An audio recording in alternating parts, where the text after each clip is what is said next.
Welcome to Amicus, a law review with Jim Santelle, Civic Media's weekly review and discussion of some of the most significant news stories in the areas of law, government, courts, and the aspiration for justice. And now, here's your host, Jim Santelle.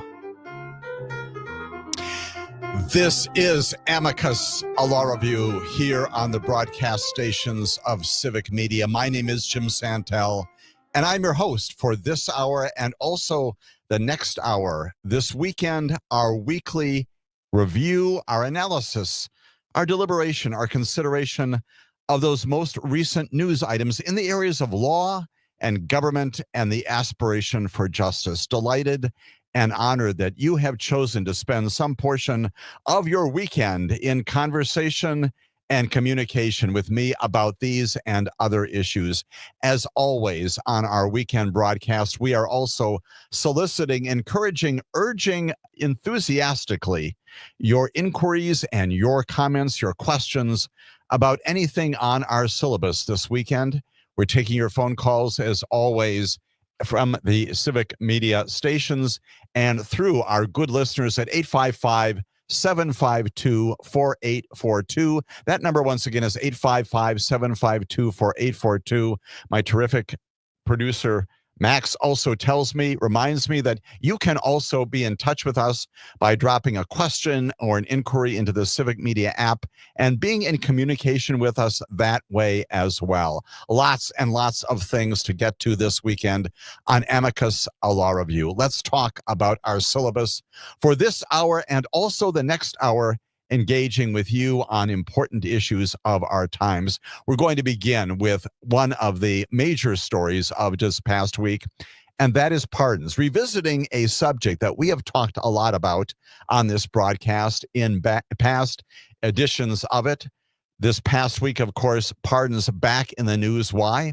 Because the President of the United States of America announced and has indeed granted a pardon to his son, Hunter Biden, with respect to three different things. He has pardoned him not only with respect to the prosecution and conviction of him in Delaware for gun counts, but also for tax charges out in California, and then has identified a larger period of time that the pardon also covers. We're going to talk about exactly what that pardon is all about, why that was done. And then we're also going to talk about a much related story percolating up later in this past week that also relates to this constitutional power of the president.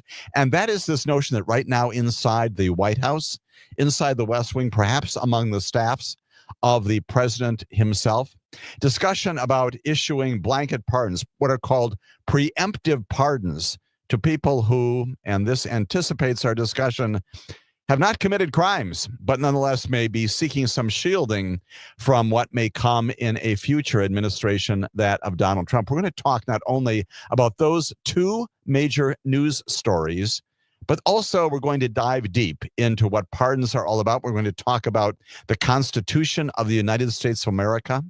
We're going to talk about the ways in which the United States Supreme Court has on at least two occasions told us an awful lot about what the authority of the president is when it comes to granting pardons to individuals. We're going to talk about a couple of specific cases in that area.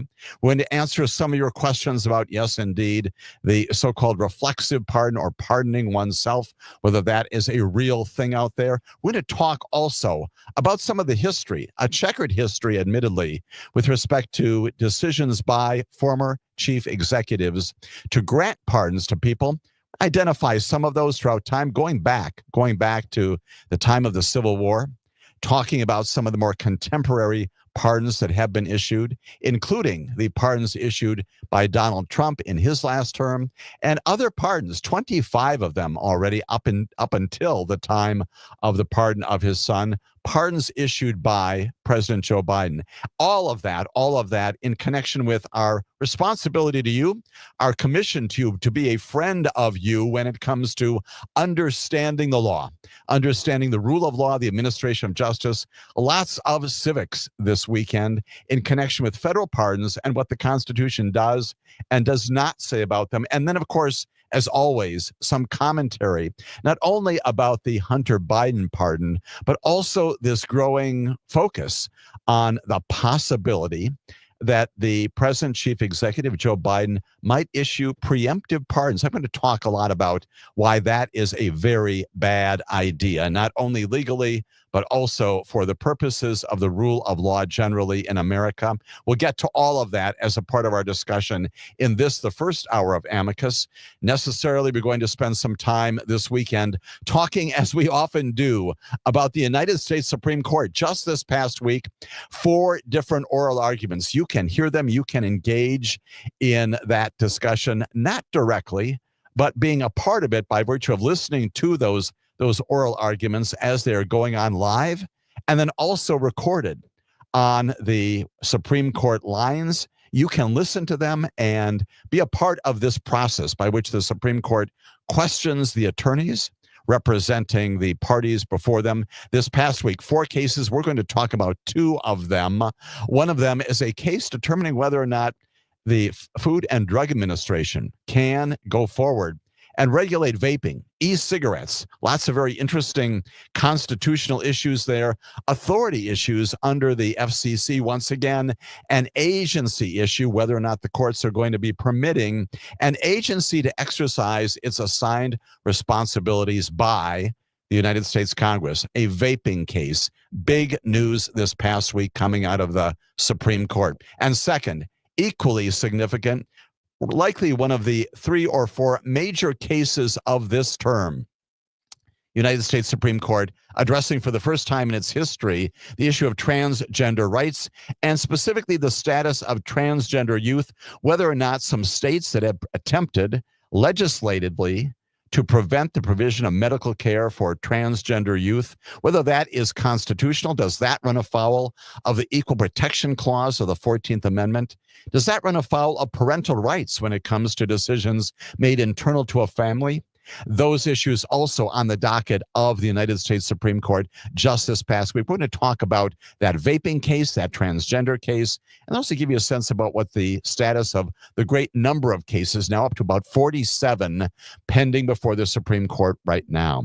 And then well into our second hour here on Amicus, a Law Review, I'm going to discuss with you a couple of other significant issues in the area of administration of justice, in particular, the Justice Department, the intention by the president-elect to nominate Kash Patel as the next director of the Federal Bureau of Investigation, the nation's premier law enforcement entity. Kash Patel likely going to be nominated by the president-elect as our next director. We'll talk about who he is, where he comes from, as we did when we heard about the announcement by the president-elect that he was going to be nominating Pam Bondi to be the Attorney General. The Attorney General, of course, is the boss of the director of the FBI. The FBI, of course, an agency of the Department of Justice.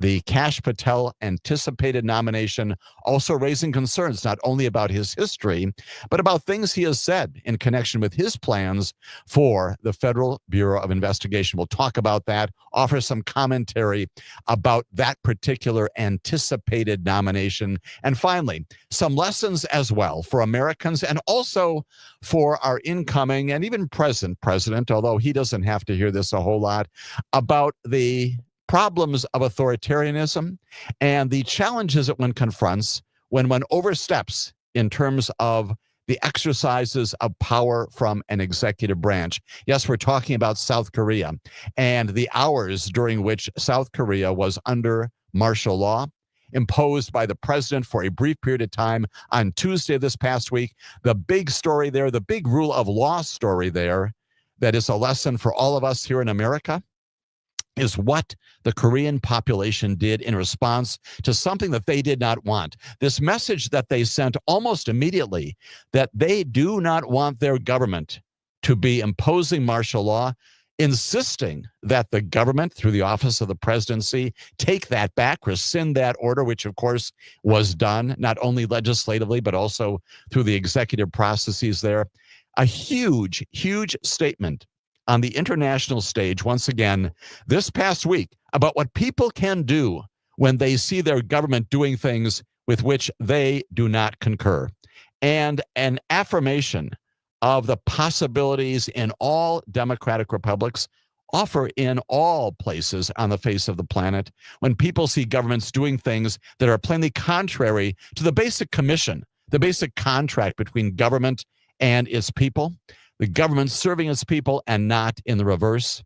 A lesson to us about the things that we have in our power to do, to insist that our government that is here to serve us also does just that here in the United States of America. And yes, indeed, not necessarily secondarily, but maybe in a prime role, the lesson sent to people who would be authoritarians, would be despots, tyrants in the administration of their own governments, a lesson about how far they can and cannot go. Coming out of South Korea, all of that coming up in the second hour of our discussion, our engagement with you on the administration of justice, the rule of law, and all things related to those issues that do affect dramatically our lives and our livelihoods here in Wisconsin, throughout the United States of America. And so let us begin. Let us begin with our ambitious but achievable agenda, talking first and foremost about federal pardons.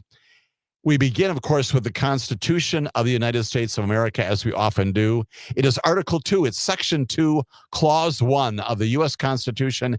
It provides, in very simple language, almost certainly written by James Madison. It is a part of the prime focus of Article 2, Section 2, Clause 1, vesting in a president powers of mercy. And we'll get back to that in particular. It says this: the president shall have power to grant reprieves and pardons for offenses against the United States, except in cases of impeachment. That's the language. That's the language of the United States Constitution. And there plainly is an awful lot of history behind this. Alexander Hamilton defended the pardon power in the Federalist Papers, particularly number 74.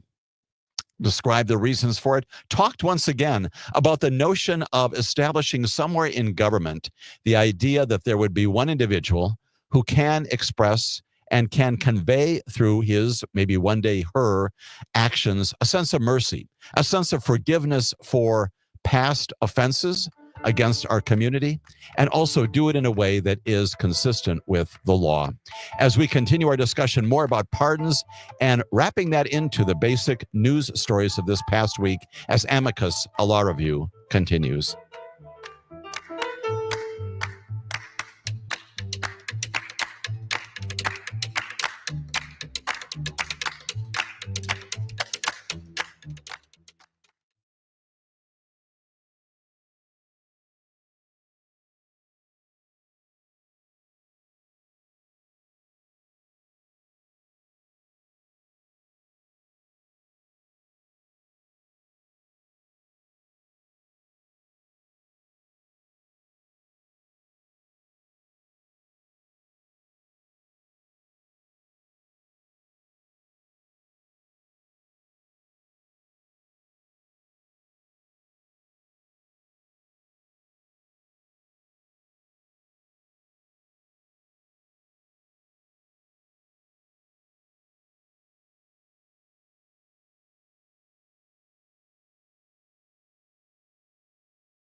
Law Review. My name is Jim Santelle.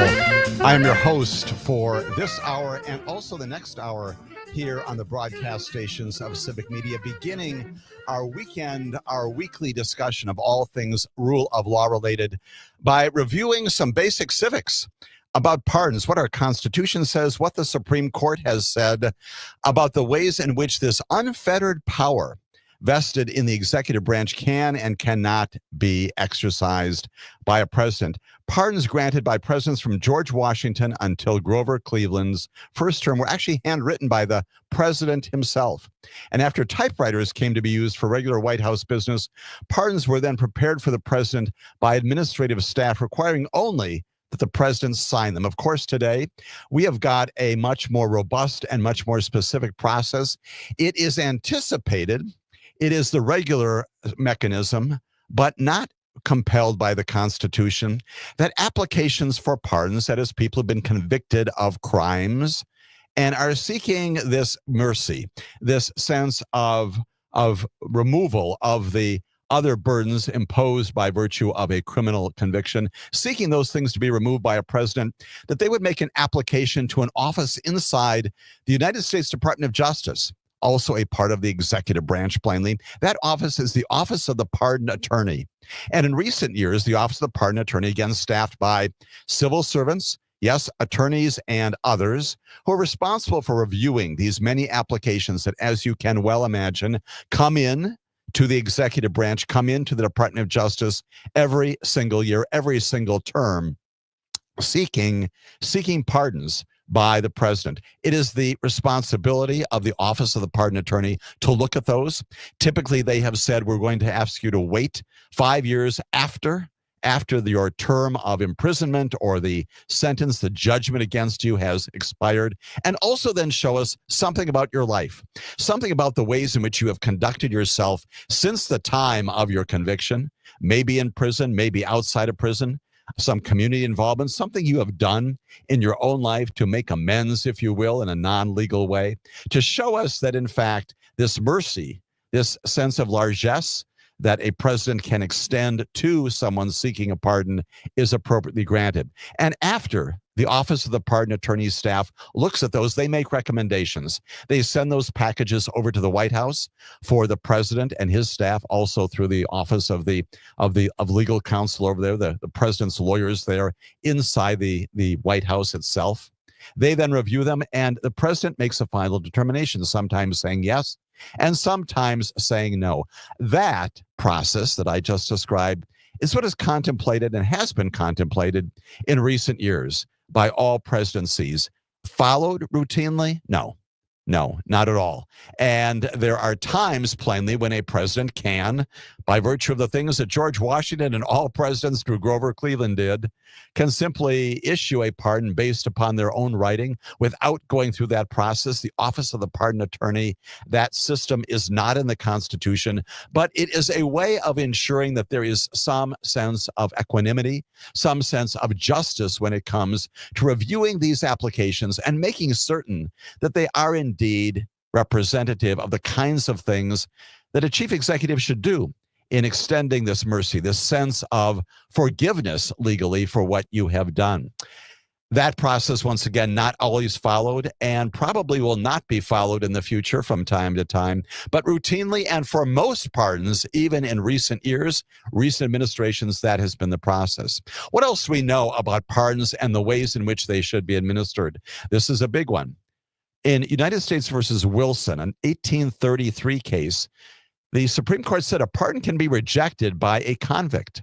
You can be rejected. You don't have to accept a pardon. Indeed, the language of the Constitution talks about granting it, but not necessarily requiring the person to accept it. And indeed, in 1915, in a case called Burdick, a very important case called Burdick, the United States Supreme Court said this: circumstances may be made to bring innocence under the penalties of law. If so brought, escape by, and here's the important language, by confession of guilt implied in the acceptance of a pardon may be rejected, preferring to be the victim of the law rather than its acknowledged transgressor, preferring death even to such certain infamy. Now, that's a lot of language, and yes, it's written in language that may sound a bit foreign to our ears today, 100 years later. But what the Supreme Court was saying in Wilson, and then again in Burdick, is number one, that a pardon does not have to be accepted. And indeed, in ways that we'll talk about in connection with this recent story, that there is perhaps some inquiry, some movement inside the White House to grant pardons to people who have not committed crimes that a pardon can, in fact, be rejected by them. People saying, no, I'm not accepting a pardon because I've committed no crime. And that's what the Supreme Court has affirmed in Wilson and Burdick.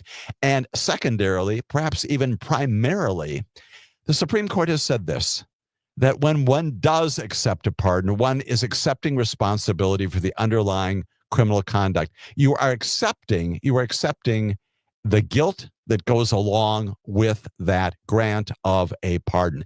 Very famously, after Gerald Ford granted a pardon to Richard Nixon in 1974, he was criticized routinely, not only immediately, but throughout his presidency, even after he left the presidency, after losing the presidency to Jimmy Carter. He was routinely asked by many people, why did you left? Why did you let Richard Nixon off the hook? Why didn't you let him be prosecuted for the crimes that he committed in office? Why is it that you basically exonerated him, Mr. President, and let him go free? And Gerald Ford had in his pocket, according to not only people who were with him, but his own accounts, a copy of some of this language in Burdick versus United States, saying that no, when a pardon is imposed, including a pardon on Richard Nixon, the impact of that by its acceptance by the person, by the defendant, whether they've been charged, by the person who may not be a defendant, is an acceptance and acknowledgement of guilt. And so Gerald Ford would say, by doing that, yes, I lifted from Richard Nixon the requirement, the obligation to go through a criminal trial, but I also established in him the acknowledgement that he had committed crimes, and they were plainly many, most notably at the top of the list, obstruction of justice involving the Watergate matter, many other things that have come to be known not only by virtue of great journalism back then, but reporting even since that time about the many crimes that Richard Nixon committed. And Gerald Ford's position was that under Burdick, Richard Nixon, although not convicted in the traditional sense, nonetheless acknowledged those crimes, or at least some of them, by virtue of accepting that pardon. Interesting to keep in mind as you think about future pardons that may be imposed and granted, not only by the present President Joe Biden, but by Donald Trump as well. And we'll talk more about that. Fundamental notion that a pardon concludes with an understanding of the defendant, of the person who receives them, that he or she is guilty of some underlying conduct. And that conduct is criminal in nature. Here's the other big thing that comes out of the Supreme Court addressing the issue of pardons. And this comes out of a case called Ex parte Garland in 1866, plainly not the name of our present Attorney General, a different Garland. The Supreme Court said this: the power conferred upon a president is unlimited, with the exception stated, and that exception, of course, is for impeachment. What the Supreme Court said is extends to every offense known to the law and may be exercised at any time after its commission, either before or after legal proceedings are taken. More about what Garland tells us in connection with pardons here on the broadcast as Amicus, a law review, continues.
My name is Jim Santelle, and this is Amicus, a law review. Thank you so very much for joining me in this weekend's discussion of all things rule of law, including pardons in America historically and in our contemporary history, including two big news stories just this past week involving the exercise of the pardon authority under the Constitution. In a case called Ex parte Garland, 1866, the United States Supreme Court, which doesn't often get an opportunity to review pardons, if at all, said this for that very reason, affirming that very notion that the power established by the Constitution for a president to extend pardons is virtually unlimited.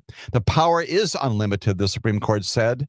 And the proceedings during the pendency of the criminal proceedings after conviction judgment, you can do it whenever you want. This power, they said, of the president is not subject to any other checks and balances, not subject to legislative control. Congress can neither limit the effect of the pardon nor exclude from its exercise any class of offenders. The benign prerogative of mercy reposed in the president cannot be fettered by any other legislative restrictions. Goes on to talk about how this is one of the few, if others are out there in the Constitution, maybe the only one, power established in the executive branch that is unchecked. Case called Marbury versus Madison, and I suspect you all know. School children know this as well, basically establishing the authority of the Supreme Court to tell us what the law is. John Marshall, Chief Justice at that time, said the president is vested with certain important political powers for which he is to use his own discretion and is accountable, get this, only to his country in his political character and to his own conscience. Talking there about presidential powers generally, but also about the pardon power. Whatever opinion may be entertained of the manner in which executive discretion may be used, still there exists and can exist no power to control that discretion. The decision of the executive is conclusive. In other words, the lessons of those cases and to this day is power vested in a president to do this with no other check inside the government. The reason for it, again, according to Hamilton and others in the Federalist Papers, wanting to establish somewhere in government someone who can exercise without a check the sense of mercy and a sense of largesse imposed upon other people, accepted by them, to administer justice in appropriate circumstances. What has been the history? What has been the history of all of this? Well, we know about a number of pardons that go way back to George Washington and have been a part of our history for many, many years. President Andrew Johnson granted a full pardon and amnesty to all the former Confederates on Christmas Day in 1868. Extending to all of those, he wrote, who directly or indirectly participated in the late insurrection or rebellion. He's describing, of course, the Civil War. 1971, President Richard Nixon pardoned Jimmy Hoffa. He, of course, was that notorious head of the Teamsters Union. Well, he was less than 5 years into a 13-year prison sentence for jury tampering and pension fraud. Richard Nixon himself, of course, as we already noted, was pardoned by Gerald Ford for all federal crimes Nixon committed or may have committed or taken part while he was president. Very, very broad.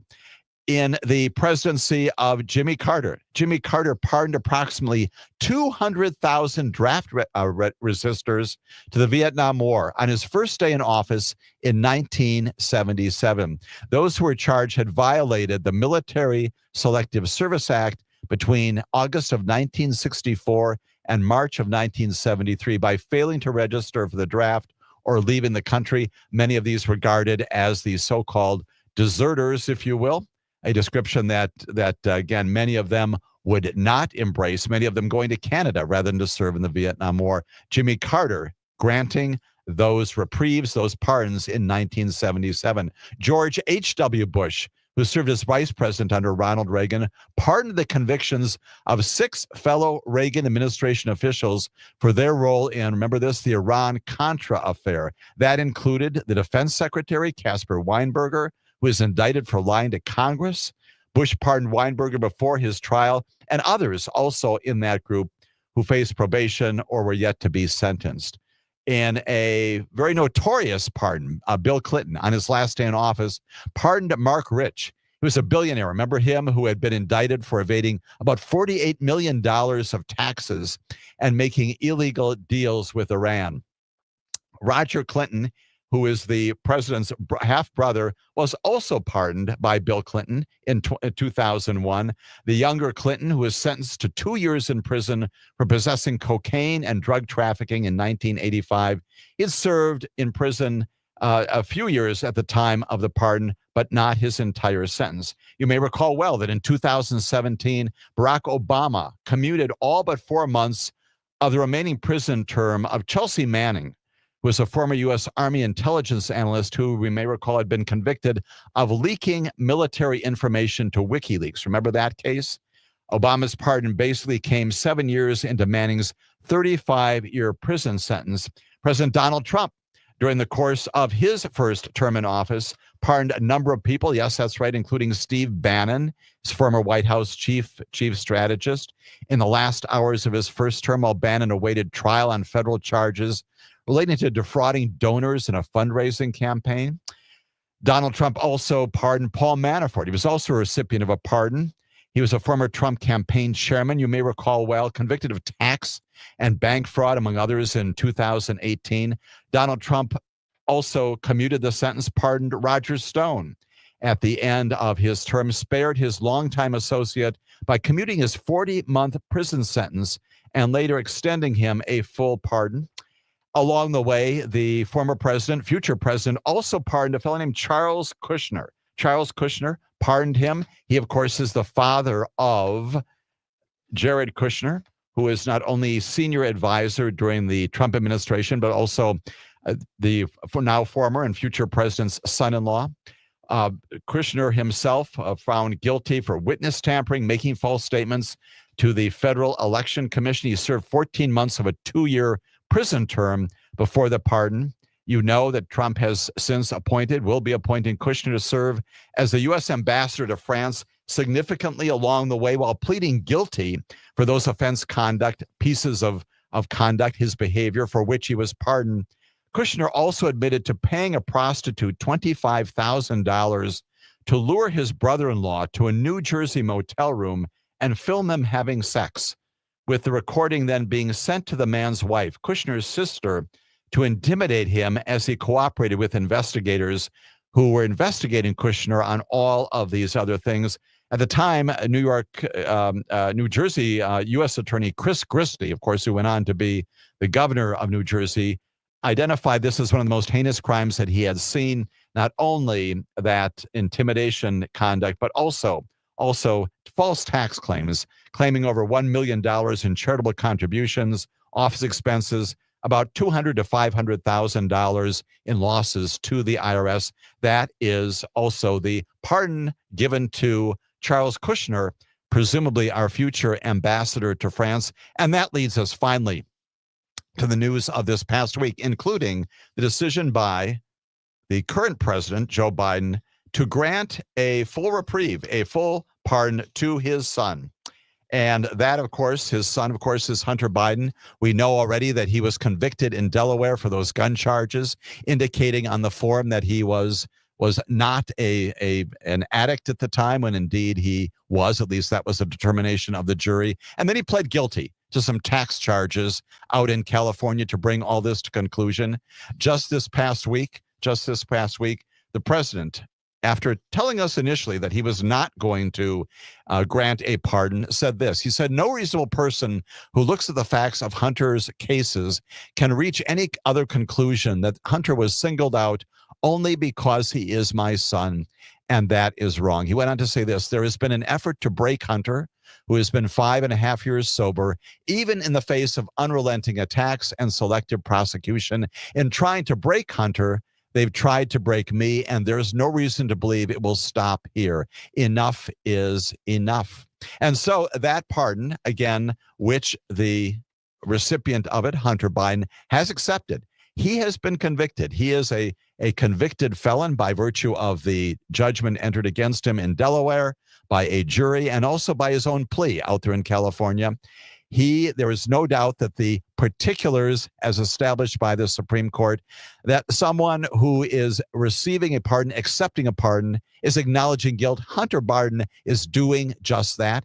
He has already been found guilty, adjudicated guilty. And now what that does is, of course, it takes off the calendar the sentencing hearings, both in Delaware and California, scheduled for this month.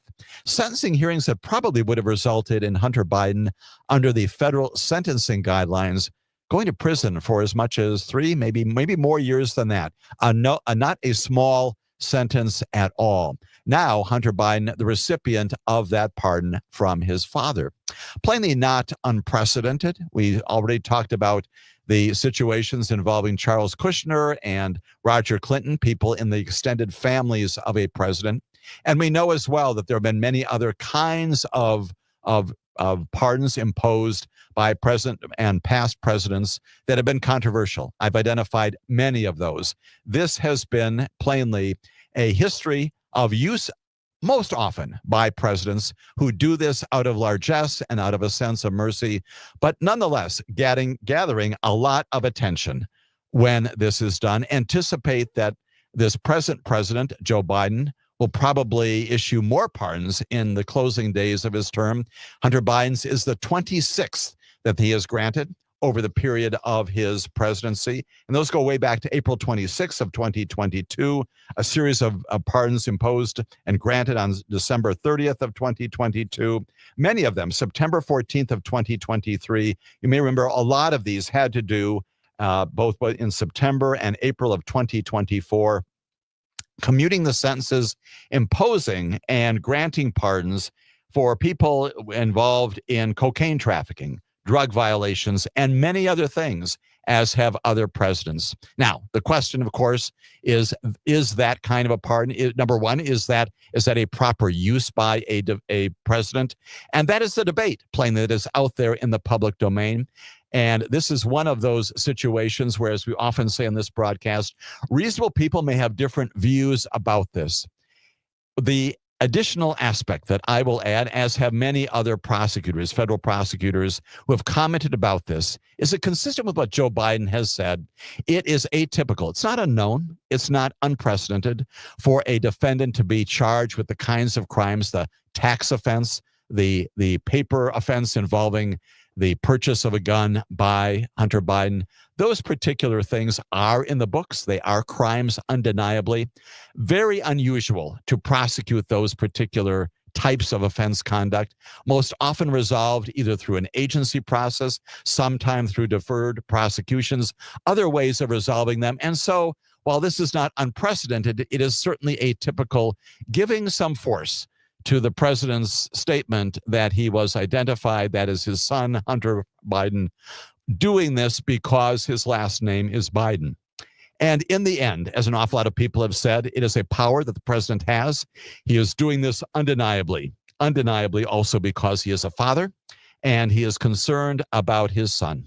One can debate whether that is a proper exercise of the discretion vested in the president, but it's one at least that we can all understand and appreciate as this goes forward, anticipating once again that there will be more pardons, not only imposed and granted by this current president, but by Donald Trump as well. He has already indicated, Trump has, that when he becomes president, he will extend pardons to perhaps as many as 1,200 people already convicted, some of them in the process, for the assault, the insurrection on the Capitol on January 6th of 2001.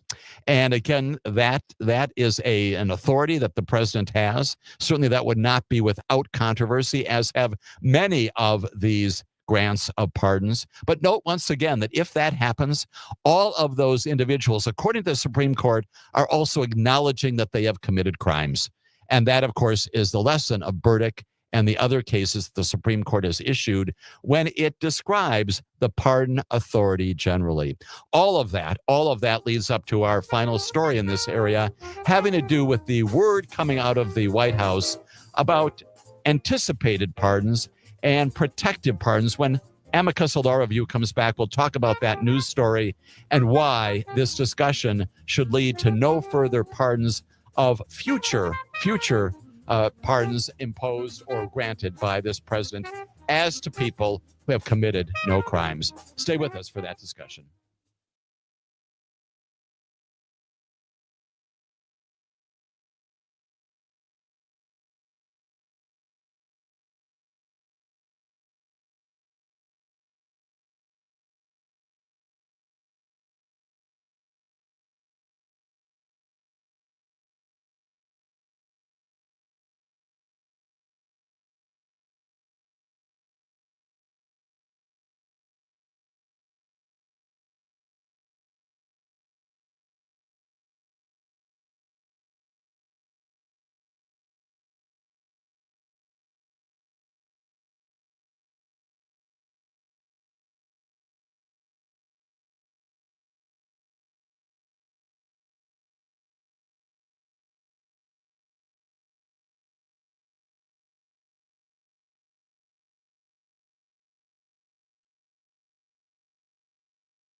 This is Amicus. Hello, everyone. My name is Jim Santelle. I am the host of this, our first hour, and yes, our second hour of our weekend broadcast, concluding this hour with our broad and expansive discussion of pardons in America, prompted by the recent pardon by President Joe Biden of his son, Hunter Biden, anticipating more pardons coming out of this administration in the remaining days of it, and also pardons coming out of the incoming Trump administration.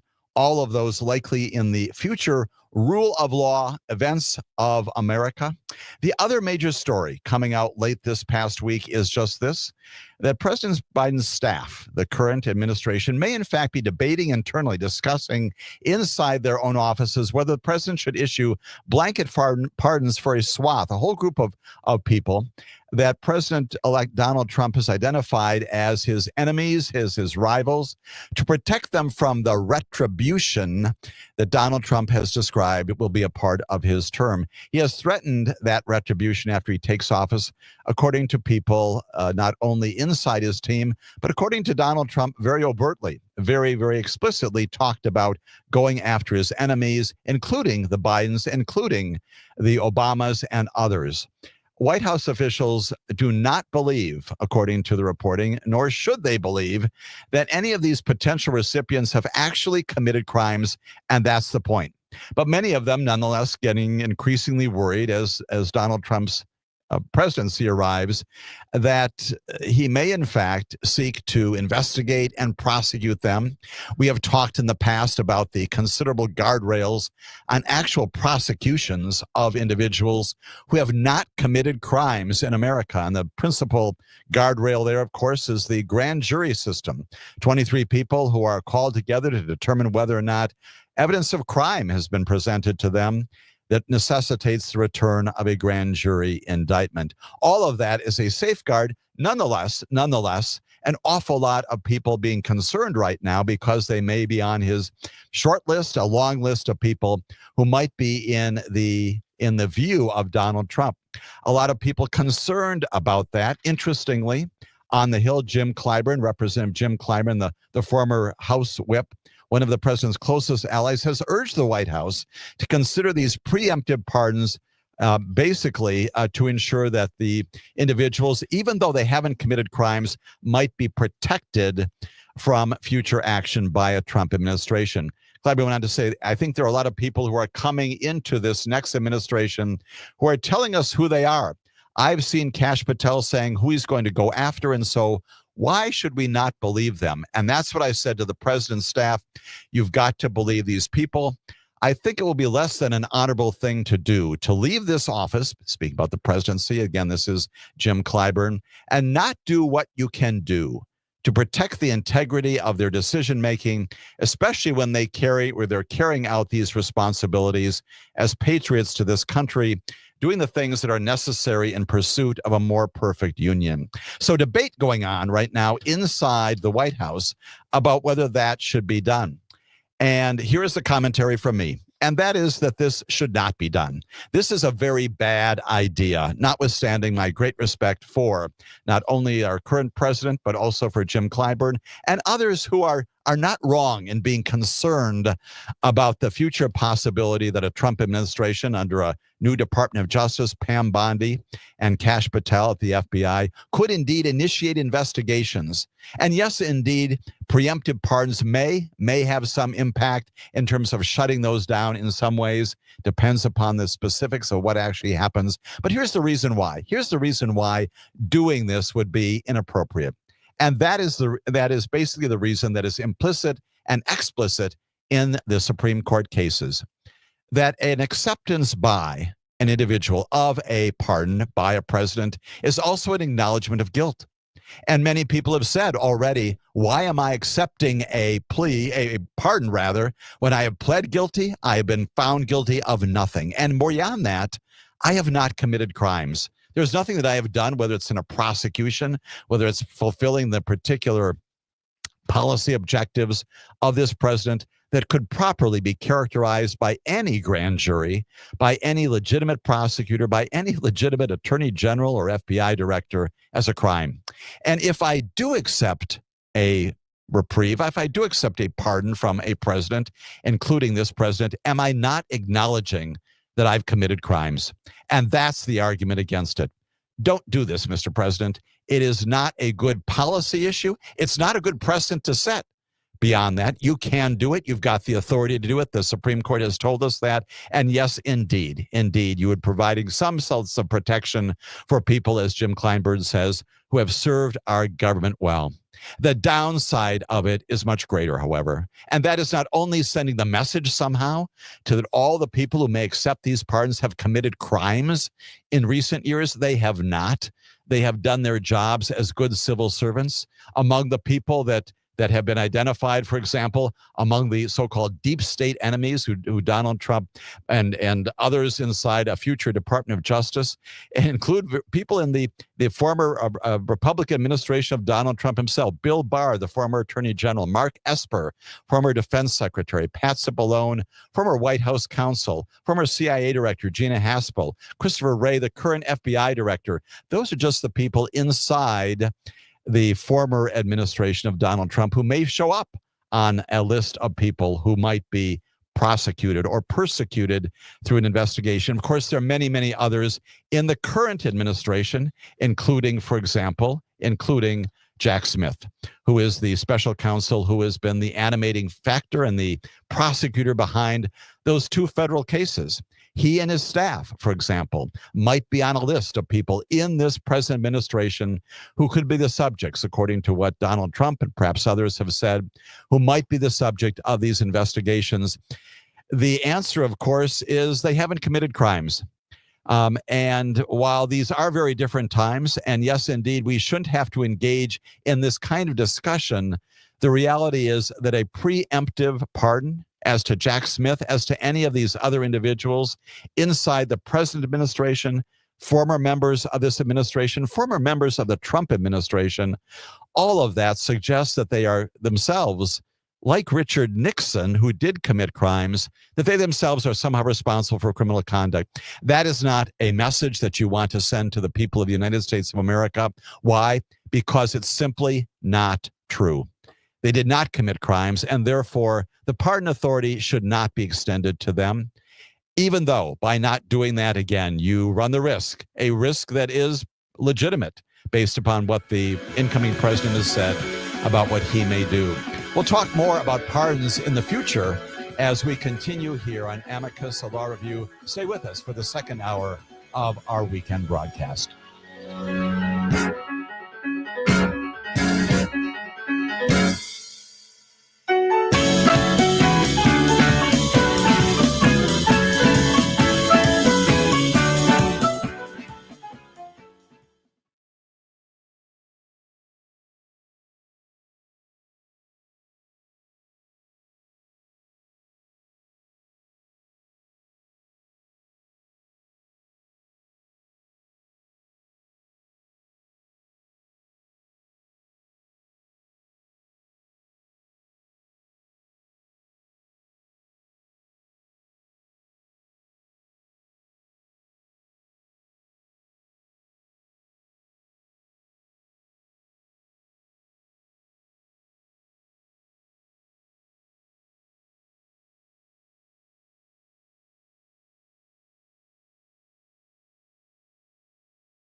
Welcome to Amicus, a law review with Jim Santelle, Civic Media's weekly review and discussion of some of the most significant news stories in the areas of law, government, courts, and the aspiration for justice. And now, here's your host, Jim Santelle. This is Jim Santelle, and yes, this is Amicus, a law review. Thank you for joining me in the second hour of our weekend broadcast, talking about all things rule of law related, spending necessarily the entire first hour of our weekend broadcast talking about pardons, not only because of the controversy that has been prompted by the current president's decision to pardon his son, Hunter Biden, for the prosecutions and the convictions that he has suffered, both in the tax area and also the firearms area, and for other things that he may have done during recent years. Also prompted by reporting coming out of some sources in the White House that the president, or at least his staff, may be considering some blanket preemptive pardons for people who have not yet committed any crimes. And one of you texted me during the break about the extent to which those threats are real, supporting this notion that I've been advocating that the president not do this, not only because of the horrific precedent that it would send, but also because of the messaging to the American population that somehow all of these people have been engaged in criminal activity for which they need mercy and for which they need to be forgiven. Well, we know well from recent times that the threats of prosecution by the president, and yes, indeed, by presumably his incoming director of the FBI, are real. We know, for example, that Donald Trump has described this criminal and civil cases against him as witch hunts. They've weaponized the justice system against him. He has threatened to prosecute Democrats, election workers, law enforcement officials, intelligence officials, reporters, journalists, former members of his own staff, as I indicated just a few moments ago, late in our first hour. Republicans who do not support him, for example, Liz Cheney, he said, should be prosecuted for what she has done to our country. The entire January 6th committee, he said, should be prosecuted for their lies and, frankly, for treason, he said. Vice President Kamala Harris, whom he recently defeated in the election, should be impeached and prosecuted, he said. He promised to appoint a special prosecutor to go after Joe Biden and his family, suggested that Mark Milley, the retired chairman of the Joint Chiefs of Staff, deserves execution. Has described Letitia James, the Attorney General of New York, who won this $450 million judgment against him for business fraud, again, a civil matter. And the judge who presided over that, Justice Arthur Engoron, should be arrested and punished accordingly. All of that according to our incoming president. Again, among those whose names have been floated for preemptive pardons are Representative Liz Cheney, the former representative from Wyoming. Other people include, for example, Anthony Fauci, former top infectious disease expert. We know him well for the government, whose advice on COVID-19 made him a target of some far-right attacks out there. We already mentioned Jack Smith and his entire team. Here's another one, Adam Schiff. He's the senator-elect coming into the Senate from California, who was the lead prosecutor of Donald Trump in the first impeachment trial. There are a lot of people out there who may be on the list of the president, maybe even the FBI director's focus for future investigations and prosecutions. And so the threat undeniably is real. It is out there. It has been articulated by the president, arguably by Kash Patel as well. Even so, with that concern, that legitimate concern about what a future Trump administration may do to all of these people, each one of whom, Republicans and Democrats alike across the political aisle, have engaged in the service to America in ways that is honorable and decent, true to their own conscience, true to the law, and to that point have not engaged in any criminal conduct, not appropriate to extend to them pardons, suggesting that somehow they have committed crimes. Many of them, I would anticipate, if the White House chooses to do this, would say no. I suspect Jack Smith would decline a pardon. He is a prosecutor throughout his entire career for the Department of Justice at The Hague, obviously back here at Maine Justice as a special counsel. This is someone who understands the rule of law. He's incredibly bright. He's incredibly focused. He understands the commission given to all government officials. He takes serious his oath of office, as have all of these other individuals inside and now outside government. None of them is a criminal, and none of them should be pardoned for crimes they did not commit. That's the continuing advocacy. The story plainly will continue in the weeks of the remaining administration now, and will certainly continue in the early weeks, months, and years of the Trump administration coming up beginning on January 20th. All of that taking place while our United States Supreme Court is also busy and active. We know that the Supreme Court in its 2024-2025 term that began on October 1 has already identified just under 50 cases, 50 cases, to entertain as a part of its review of lower courts, principally coming out of the appeals courts. It has already granted what's called certiorari to about 47 of those cases, including 10 coming out of the Fifth Circuit. Not surprisingly, the Supreme Court interested in taking a look at what the most conservative circuit in the country, the Fifth Circuit, has been doing recently. About 5 cases coming out of the Ninth Circuit, 2 coming out of the Seventh Circuit, where we here in Wisconsin, also Illinois and Indiana, are located.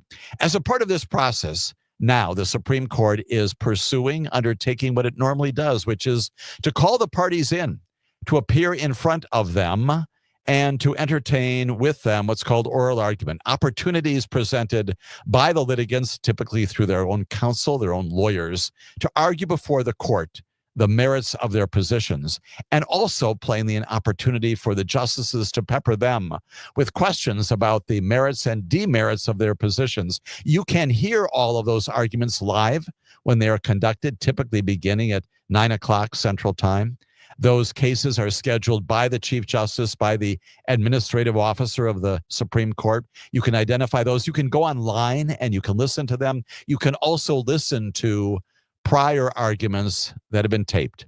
Just this past week, 4 major oral arguments before the Supreme Court, before the entire panel of 9 justices, and 2 of them appropriately highlighted here on Amicus, a law review, as a part of our continuing focus on the important work that the Supreme Court does, not only in defining who we are, what our country is all about, but in many ways, in recent terms, changing the very fabric of our Constitution.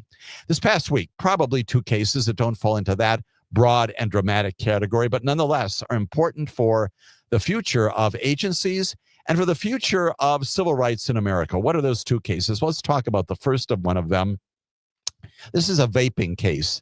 This is a case where the justices are faced with the question of whether or not the Food and Drug Administration, yes, that's a federal agency, acted lawfully in refusing to accept some applications from the makers of flavored liquids that are used in e-cigarettes. That's for vaping. These e-cigarettes have names like Jimmy the Juice Man Peachy Strawberry, Signature Series Mom's Pistachio, and Suicide Bunny Mother's Milk and Cookies. Now, the reason why those names are important are not because they're funny and they're sort of silly even to say out loud, but because of the suggestion that those names are attractive to young people. A 2009 law, it's called the Family Smoking Prevention and Tobacco Control Act, mandates, it requires that new tobacco products, the producers of those, obtain authorization. They got to get the okay from the Food and Drug Administration to market, to produce those kinds of products. The manufacturer's applications under this 2009 law must demonstrate that their products are appropriate for the protection of the public health. And it's pursuant to that mandate, and again, invoking the names of these e-cigarettes, the vaping cigarettes, that the FDA has declined to grant authorization for these kinds of products, saying that they're especially attractive to youth, and for that reason, a significant portion of our public health would be compromised. Interestingly, the United States Court of Appeals, yes, here we go again, for the Fifth Circuit, ruled just in January that the agency changed the rules in the process of applications from these various companies and accused it of regulatory switcheroos, their words, not mine, and sending the companies on a wild goose chase to try to comply with what the FDA has done. The court said that the agency's actions were arbitrary and capricious without foundation. And so, just this past Monday, Supreme Court case, the name of it is Food and Drug Administration versus Wages and White Lion Investments. That case argued before the Supreme Court. Agency lawyers citing another appeals court that reached just the opposite conclusion from the Fifth Circuit, and saying that the Fifth Circuit decision denying the capacity of the FDA to do this, to protect the health and the safety and security of a particular population, including especially youth who might otherwise be attracted to these flavored liquids that are used in e-cigarettes. The FDA is doing what it's supposed to do. And pursuant to that, nothing about this is in violation of the mandate given by the Congress to the FDA to act. The Fifth Circuit decision is an outlier, according to the lawyer for the agency. He said that common sense tells us that a flavor like mother's milk and cookies is going to be disproportionately attractive to children. Now, in fairness, the lawyer for the manufacturers said the agency is engaged in a bait and switch. He said, by saying that certain kinds of studies were not required and then rejecting the applications for failing to provide them. He said FDA never communicated that there was going to be an end-all, be-all litmus test whether there were comparative efficacy evidence presented. All of that language meaning he's upset about the process by which the FDA came to this result. But several justices during the course of the oral argument on Monday said that the 2009 law itself required a showing that the benefits of the products outweighed their costs. Justice Sonia Sotomayor, we frequently hear from her from the bench. She said this. She said the statute makes it the litmus test. You, she said, addressing the lawyer for the manufacturers, are trying to change the statute. But the statute, she said, is very clear. Tell us that your product is going to help adults stop smoking cigarettes and show us that youth is not going to start. In addition, Elena Kagan, another justice of the Supreme Court, said there was little question about that. The agency had determined that the flavored liquids, she said, were aimed at minors. She said everybody basically knows that flavors are particularly dangerous in terms of kids starting the use of smoking products. Blueberry vapes are very appealing to 16-year-olds and not to 40-year-olds. As we continue our discussion of this, we'll talk a little bit more about the argument before the Supreme Court on vaping that happened just this past Monday, why it's significant for the future, not only of the FDA, but also of health in America, as Amicus, a law review, continues.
This is Amicus, a law review. Thank you once again for joining me as a part of our discussion. Right now, the United States Supreme Court, these major cases being undertaken and ultimately resolved probably not until May, June, maybe even July of 2025. But oral arguments right now on some major cases pending before them, including this vaping case. And as always, on these issues and others, very much inviting your comments and questions at 855-752-4842. Be a part of this conversation and encourage that dramatically here on Amicus, a law review. During the course of the oral argument on Monday, once again, debate as is appropriate, as is routine, between the lawyer for the agency saying, no, this is things that we're doing are consistent with the mandate to protect children. Lawyers plainly for the manufacturers disagreeing. The attorney for the manufacturers said a lot of adults, he was addressing Elena Kagan, he says a lot of adults use blueberry flavor and other non-tobacco flavors. Often the quitting journey, he said, quitting tobacco products, is to move away from tobacco or menthol flavors because they don't want to be reminded of the combustible cigarettes. Again, arguing that the FDA's action was not consistent with their mandate and saying that the products were appropriately on the market.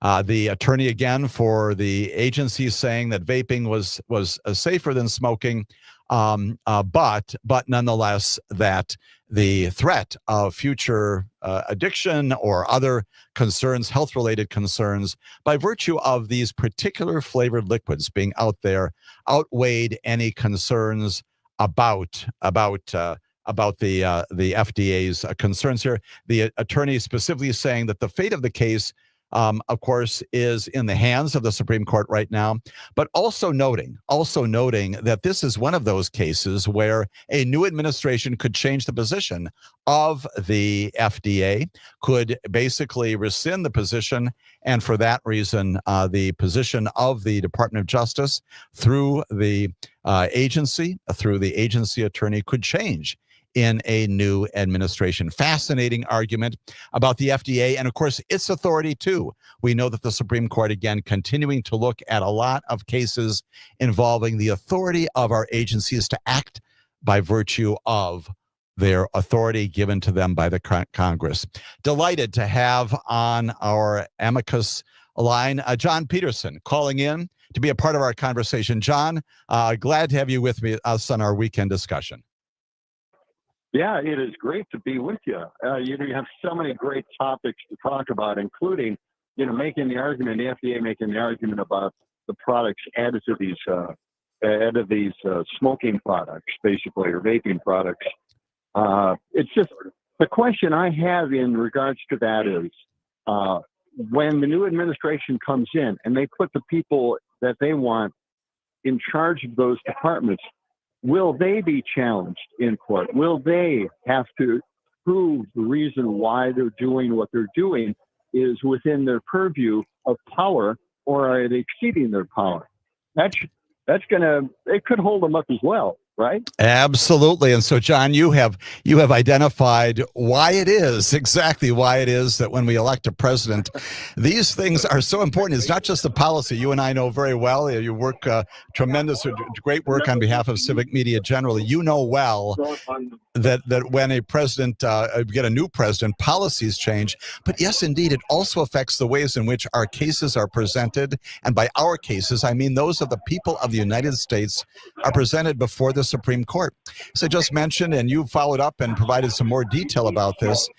When the new administration comes in, it's entirely possible that an FDA could reverse its position and say, no, we're going to permit the manufacturers to go ahead with these e-cigarettes with these various youth attractive names. Indeed, Donald Trump has said that he is going to save vaping. And that's a promise he has made. So we should anticipate, right, John, that will happen. What happens, right? What is the consequence of that? So what it means is that the FDA presumably would permit these products to go forward And then, to your very good procedural and process point, then you could also get another lawsuit, someone challenging the new FDA and saying, wait a minute, you're not properly exercising your authorities. You're not protecting us from what you're doing here. And Exactly. you could get the issue back again before a lower court, before an appeals court. Maybe you, maybe others attacking then a new FDA for going in the opposite direction. And yes, indeed, John, to your very good point, it's in that setting that judges should once again say, all right, now that you're the petitioner asking for the overturning of an FDA position here, tell us more about, again, the reasons why the FDA is acting appropriately. Exactly. Right?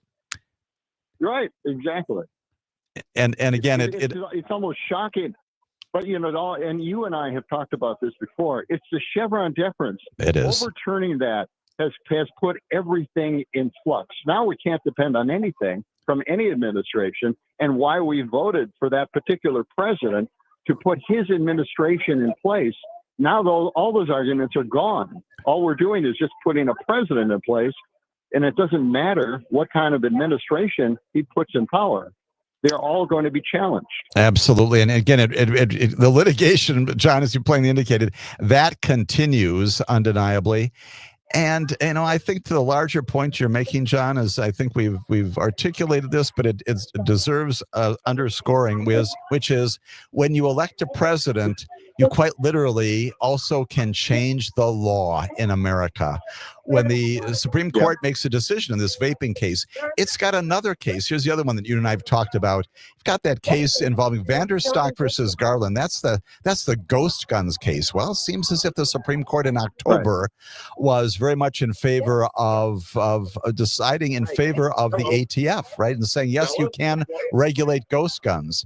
Trump administration will almost certainly reverse that position, get rid of the rule, and the law then goes in the opposite direction. Now, again, you can challenge that, but it flips the arguments one side to the other, and it accomplishes a significant change in what the law is in America. Absolutely, John. It's crazy. Right. All right. Very good. John, I appreciate your call. We'll look forward to much fun talking to you. Absolutely. Look forward to more of our conversation here on this show and yours as well. And looking forward to doing all of that down the road. John, thanks for calling in. We've got another caller calling in right now as well. And her name is Angela. Angela, thanks for calling into our weekend broadcast. Hi, I just have a question. Is there any way that Biden can protect the people, not say a pardon, but say help them out maybe with lawyers or something along that line for the people that are being asked about or talked about for retribution?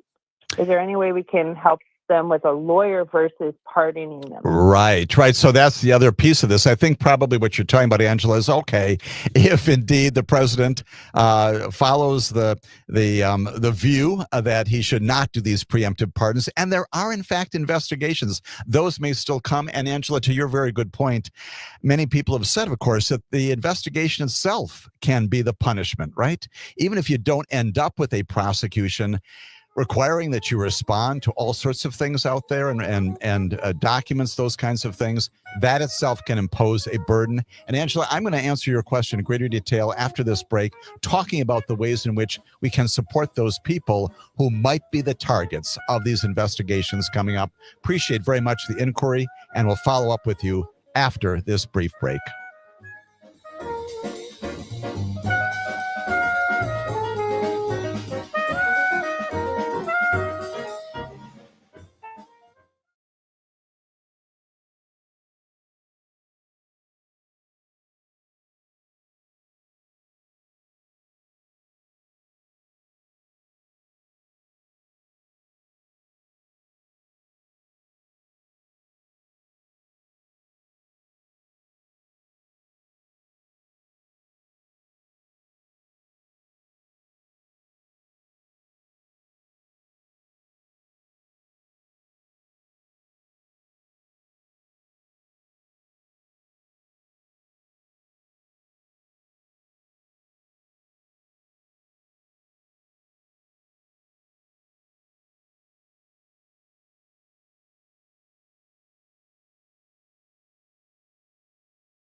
This is Amicus, a law review. My name is Jim Santelle. We are talking about a number of different issues in this, our weekend program, including pardons, including the Supreme Court, this vaping case that I heard oral argument on just this past Monday.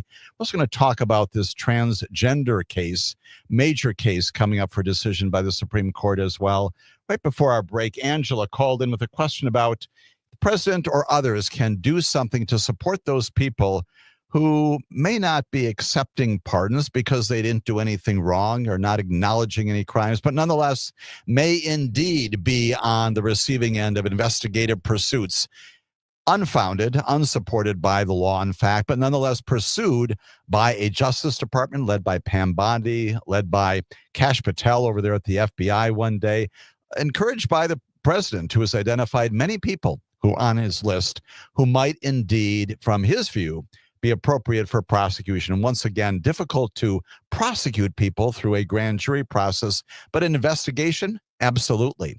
And as Angela was indicating, can we provide those people somehow with lawyers to ensure that their economic stability is not compromised, that they are not brought to their own knees, if you will, just by virtue of having to pay for lawyers and do all those other things that are burdensome, admittedly, during the course of a investigation, including testimony and providing information and documents, all kinds of things that could happen in an investigation? The answer is yes, of course. There are all kinds of things that can be done to support those kinds of people.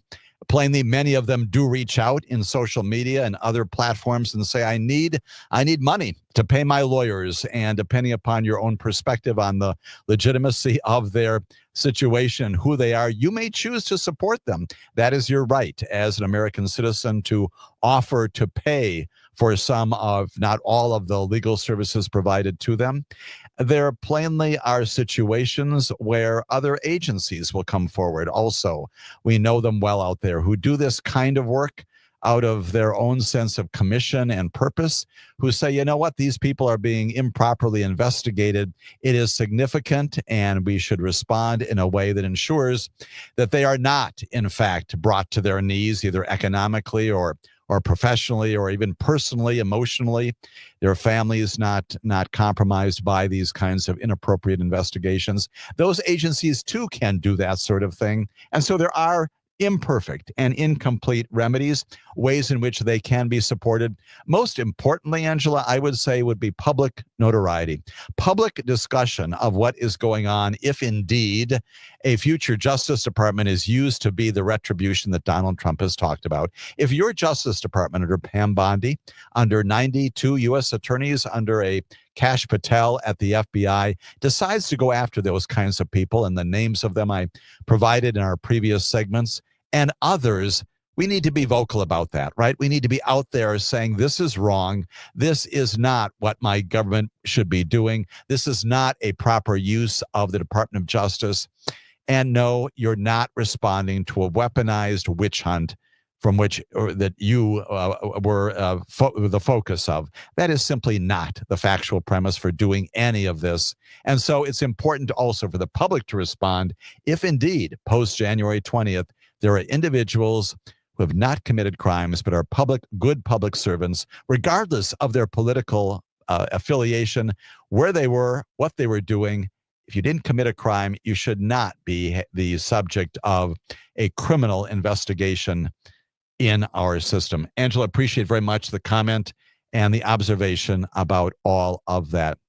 Speaking of things in our society generally, the other major Supreme Court case addressed by our High Court just this past week involves transgender care and our transgender population. This one has to do with transgender youth in particular. It seemed that on Wednesday, in a case that raises for the first time issues of transgender rights, and in particular, once again, youth, the medical care that can and cannot be provided to them in their transition process, seemed like members of the Supreme Court, at least a majority of them, seemed ready to uphold a Tennessee law and the laws of other states out there, maybe as many as 20 of them, that would deny transition care to transgender youth. And the issue, of course, comes up because there are about 20 states, including Tennessee and others out there, that have prohibited medical providers from prescribing puberty-delaying medication, providing hormone therapy, performing surgery to treat what those laws call, and this is a quote from the legislation itself, purported discomfort or distress from a discordance between the minor's sex and asserted identity. That kind of law, again, attempting to restrict medical doctors, families, youth, again, all with parental consent, from pursuing those kinds of things that medical doctors would recommend and provide and offer to families and to youth who are facing the body dysphoria and the other concerns that have prompted a lot of the appropriate look at our transgender population. Families and doctors, 3 families and a doctor, sued to challenge the law in Tennessee. And the Biden administration has intervened on their side. The challengers said the law violated the Constitution by denying equal protection to transgender people, primarily by discriminating against them based upon sex. And of course, the Tennessee lawyers, the Solicitor General there disagrees. He says, no, this is not sex discrimination. Interestingly, we've got lots of comments from the Supreme Court justices themselves in both directions. The burdens of the law fall equally on boys and girls because neither can transition. Those comments seemingly made by Justice Brett Kavanaugh, supported somewhat by Amy Coney Barrett, who herself was asking some good and appropriate questions about the medical aspects and the legal aspects of all of this. Some conservative justices also seemed inclined to follow the court's approach in overturning Roe versus Wade, 2022. You recall that well. Majority there said regulating abortion is a matter for the states.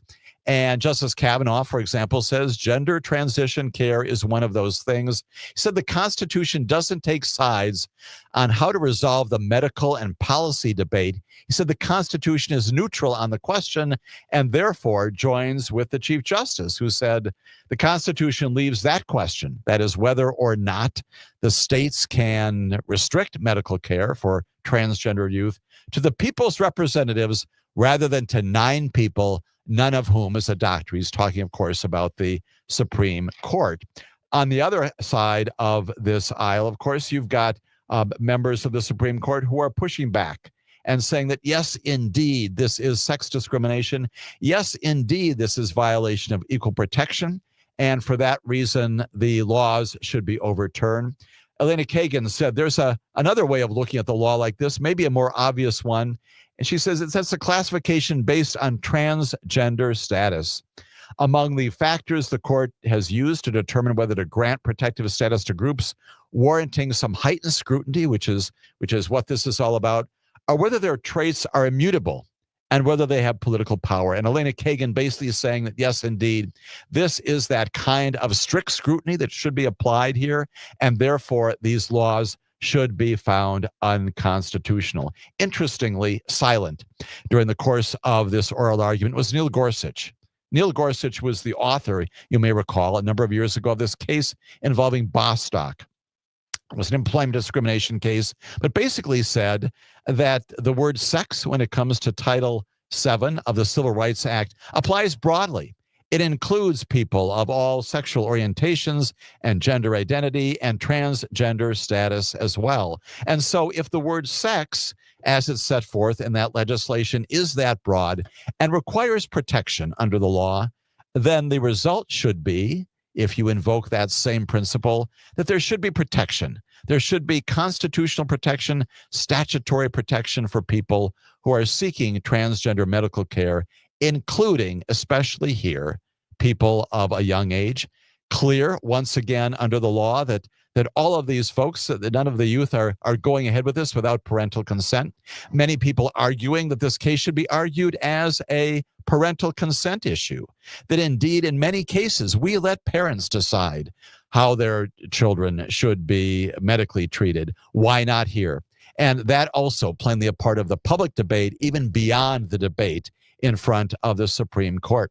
Lots and lots of debate going on again this past Wednesday when it came to understanding whether or not the Tennessee law and laws in other places should be supported. That Bostock case, again, concerning the Equal Protection Clause, which is also at issue here. The reason why this case is before the Supreme Court is because last year a three-judge panel of the Sixth Circuit, a divided judge panel there in Cincinnati in Ohio, upheld Tennessee's law, saying that was a reasonable legislative response to contested medical evidence. That's what the lower court said. The question now before the Supreme Court is whether or not that Sixth Circuit decision that applies, yes, indeed, to Tennessee, but to other states as well, whether the thinking of the lower court makes sense, whether or not that should be supported or overturned.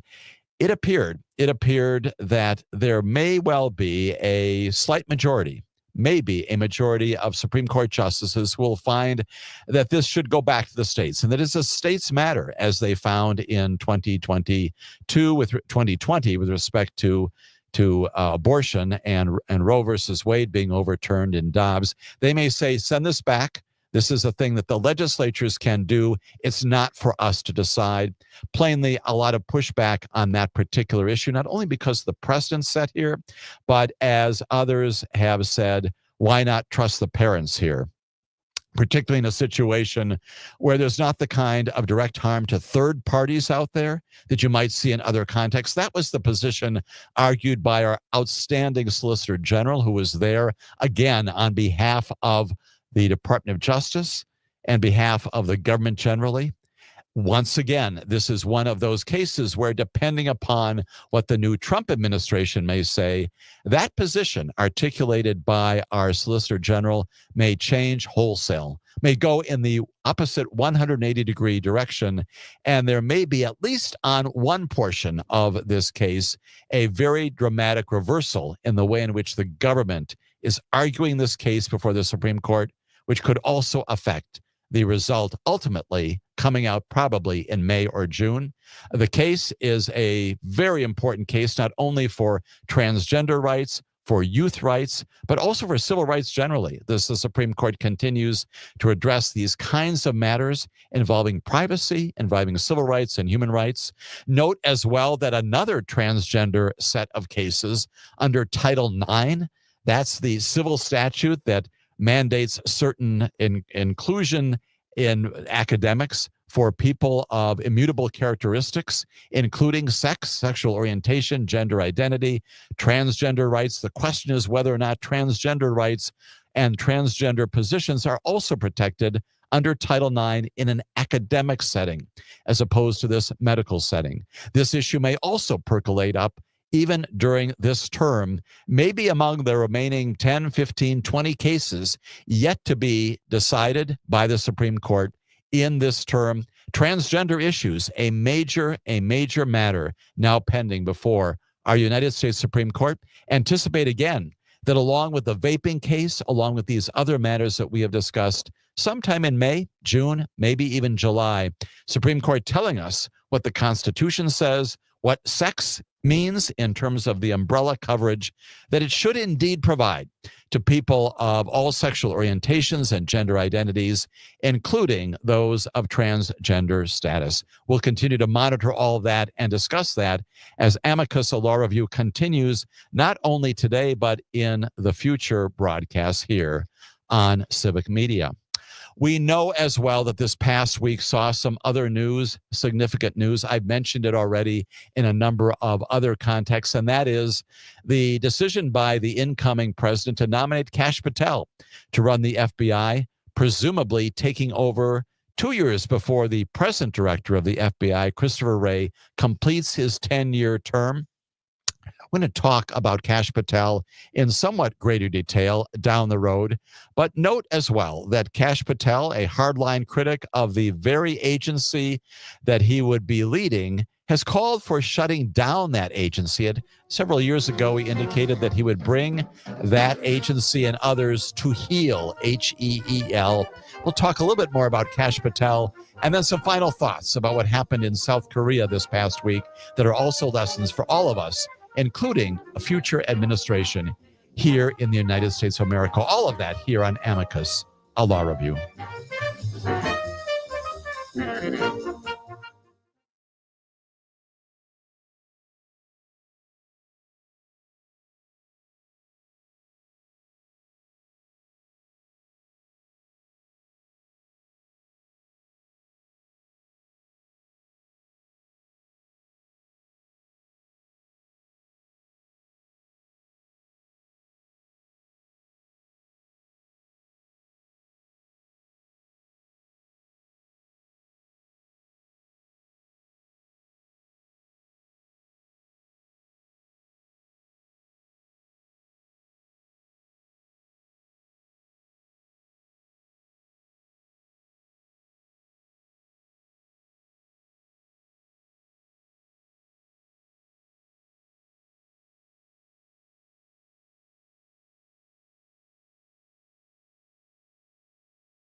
This is Amicus, a law review. In our final segment this weekend, talking about two issues, one briefly, one a lesson for all of us, the briefer issue, which we will revisit in future broadcasts, and that is the stated intention by the president-elect to nominate Kash Patel to be the director of the FBI, this major federal agency, again, inside the Department of Justice. It is not an independent agency responding to the Attorney General. Kash Patel, we know a number of things about him. He served in a series of administrative positions near the end of the first Trump administration. He was on the National Security Council, some posts there, also at the Pentagon. Before leaving office in early 2021, Trump floated the idea of making Patel the deputy director of the CIA or the FBI. And significantly, Bill Barr, you recall, he was the attorney general at the time, wrote in his memoir that Mr. Patel would have become deputy FBI director over my dead body.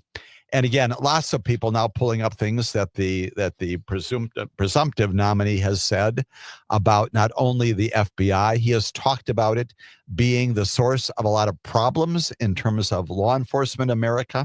And beyond that, we know some things about Mr. Patel's own history. He has spoken about his own qualifications for the job. He said that he has tried over 60 trials. Colleagues from Patel's time as an entry-level public defender in Florida. Again, it is good, important work to be in a defensive posture there. And in federal cases, as I've spoken at great length in the past, we require defense attorneys to be a part of this process to ensure that the process goes forward well. Many people in Florida are calling him as being sort of a C+, a middling performer there with a deep animosity toward the Justice Department and, again, an agency that he may at some point once again be a part of. And Mr. Patel spent about 3 years as well as a terrorism prosecutor at the Justice Department itself. Again, the federal public defender on the one side, also a terrorism prosecutor. He's repeatedly claimed that he was the lead prosecutor in the government's pursuit of the perpetrators of the 2012 attack on that U.S. diplomatic compound in Benghazi, Libya. Remember that event? That event involving the death of 4 Americans. You may recall well that at the time, Secretary of State Hillary Clinton, a lot of criticism of her and others for that attack. He maintains, that is Kash Patel maintains, that he was the lead prosecutor.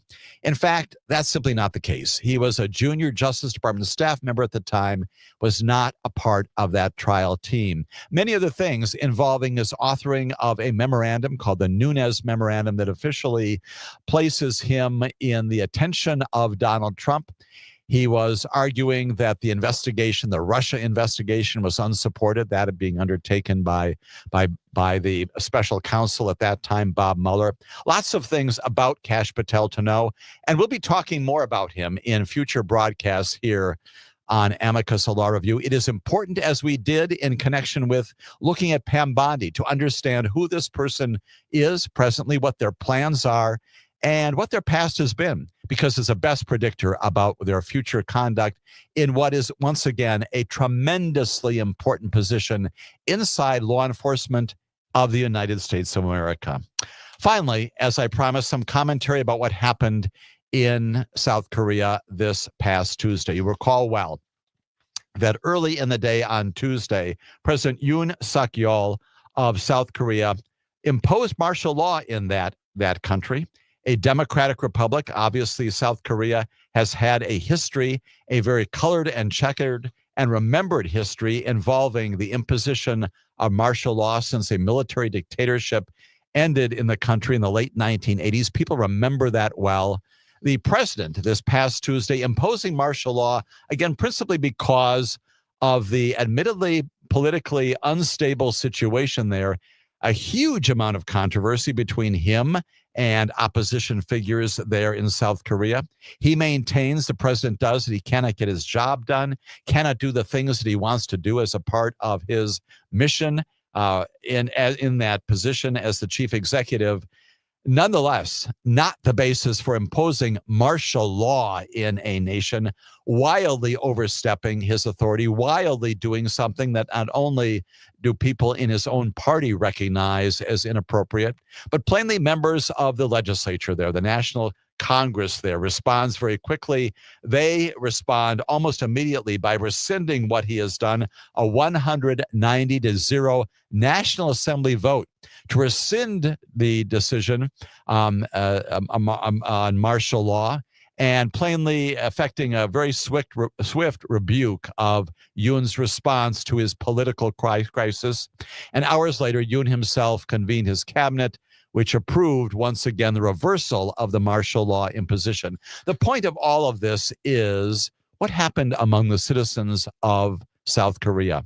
When they heard about this, almost immediately, what did they do? They took to the streets. They went out into the streets and they said, this is not what our government is all about. We are not going to take this kind of inappropriate, admittedly in the middle of a political crisis, but not a national crisis requiring the imposition of martial law. We're not going to stand for this. They took to the streets. They assembled around the National Assembly to prevent law enforcement from going in to stop the National Assembly from voting on this. Citizens ensured that members of the National Assembly could vote to rescind martial law. They stood arm in arm against the police, chanting, "End martial law, end martial law." Others filled a section of an 8-lane road to call for the arrest of the president. There were protests in downtown Seoul after a trade union with more than 1 million members declared an indefinite general strike to demand the president's resignation. People took to the streets there and said, this is not our nation. This is not the democratic republic that we know. We are not going to tolerate it, and we are going to mandate that our government behave toward us and toward the basic trappings of government in the way that a democratic republic should. And indeed, it is the people, it is the citizenry, yes, in concert with their elected representatives who also were horrified by what the president has done, but the people who came forward and said, this is not us. And that is the great lesson, not only for the people in South Korea, the power that the people have to ensure that their government does not do kinds of things that are plainly contrary, not only their best interests, but are completely inconsistent with the rule of law, the basic things given to an executive to do in the exercise of his or her power, but also sending the message about the power given to all people on the face of the planet, including us here in America, as we look forward to a future administration. The power of the people to change those things that are not acceptable and to pursue those things not only in courts, but also in the other avenues open to us as citizens of our amazing, wonderful nation. This has been Amicus, a law review. My name is Jim Santelle. Join us every single weekend as we talk about these and other issues in the area of rule of law and justice and the administration of the rule of law in our nation. Have a good weekend, everybody.